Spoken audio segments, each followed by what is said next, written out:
వందనాలండి. ఈరోజు 26 జనవరి క్రీస్తు ప్రకటించబడుట గురించి ధ్యానించుకుందాం.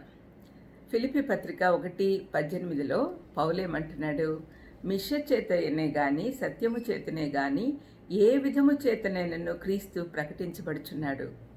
మిష చేత గాని సత్యము చేతనే గాని అంటే ఏ అవకాశం దొరికితే ఏదో ఒక సాకుతో మనము క్రీస్తును ప్రకటించాలి అని పౌలు ఉద్దేశం.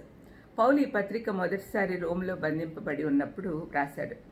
తాను బంధకాలలో ఉండటం వల్ల సువార్త వ్యాపింప చేయబడటంలో ఎలాంటి జాప్యం జరగలేదు, ఎలాంటి అవాంతరం కలగలేదు. కానీ రోమా అధికారుల మధ్య సాక్షిగా ఉండటకు అవకాశం వచ్చిందని ఫిలిప్పీ సంఘానికి పౌలు చెప్తున్నాడు. మీరు డిసప్పాయింట్ అవ్వద్దండి, దిగులు పడద్దండి, నేను ఎక్కడున్నా కూడా సువార్తకు ప్రకటించడానికి దేవుడు నాకు అవకాశం ఇస్తున్నాడు అని చెప్పి వాళ్ళకి చెప్తూ ఉన్నాడు. అందరూ ధైర్యంగా బోధించడానికి ప్రేరేపించగలిగాడు.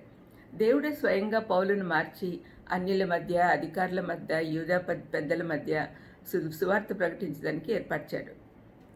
పౌలు ఎక్కడికి వెళ్ళినా ఏదో విధంగా సువార్తను ప్రకటించేవాడు. ఫిలిప్పీ పట్టణంలో పౌలు శీలలను చెరసాల్లో వేసినప్పుడు దేవుణ్ణి స్తుతిస్తూ ఆరాధిస్తున్న సమయంలో అకస్మాత్తుగా మహాభూకంపం కలిగెను. చెరసాల పునాదులు అదిరెను. వెంటనే తలుపులన్నీ తెరుచుకొనెను అని రాయబడింది. మరి అందరి బంధకాలు ఊడిపోయాయి. అపొస్తలుల కార్యం 16:26లో మనం ఈ సంఘటన చూడగలం. తలుపులు తెరుచుకున్న ఈ సంఘటన చూసిన నాయకుడు దేవుని గొప్పతనం గుర్తించి యేసు ప్రభువును సొంత రక్షకునిగా స్వీకరించాడు. ఏథెన్స్లోని అన్యులుగా ఉన్న తత్వశాస్త్రజ్ఞుల మధ్య పౌలు సువార్త ప్రకటించినప్పుడు వారి కవీశ్వరులు చెప్పిన సృష్టికర్త, తాను బోధించే దేవుడు ఒకరే అని ఒప్పించగలిగాడు. వారిలో కొందరు ప్రభువును హత్తుకొని విశ్వసించారు. పౌలు ఎక్కడున్నా తనకు యేసుప్రభువుతో కలిగిన అనుభవం పంచుకుంటూ సాక్షిగా నిలబడడం ద్వారా ఎంతోమందిని క్రీస్తు యొద్దకు నడిపించాడు. మీరు సర్వలోకానికి వెళ్ళి సర్వసృష్టికి సువార్తను ప్రకటించుడి అని ప్రతి విశ్వాసికి యేసుప్రభు ఇచ్చిన చివరి ఆదేశం. మనము ఈ ఆదేశాన్ని మార్కు 16:15లో చూస్తాము, మత్తయి 28లో కూడా చివరి భాగం చూస్తాం. ఇది యేసుప్రభు ఇచ్చిన చివరి ఆదేశం మన జీవితాల్లో ప్రథమంగా ఉండాలి. అది ఎప్పుడు కూడా మన జీవితంలో కలిసి ఉండాలి అని మనం గ్రహించాలి. క్రీస్తుని ఏదో విధంగా ప్రకటించాలని పౌలు చెప్పాడు. పరిస్థితులు, పరిసరాలు, అవకాశాలు పరిశీలించి మనం సువార్తీకరణలో ముందుకు సాగాలి. పౌలు ఏథెన్స్లో చేసిన ప్రసంగం గమనిస్తే ఎక్కడ యేసుప్రభు నామము చెప్పకుండానే ఆయన గురించి చెప్పాడు. అపొస్తలుల కార్యం 17వ అధ్యాయం దయచేసి అందరూ చదవండి. అక్కడి వారంతా విగ్రహారాధికులు కాబట్టి జాగ్రత్తలు తీసుకున్నాడు.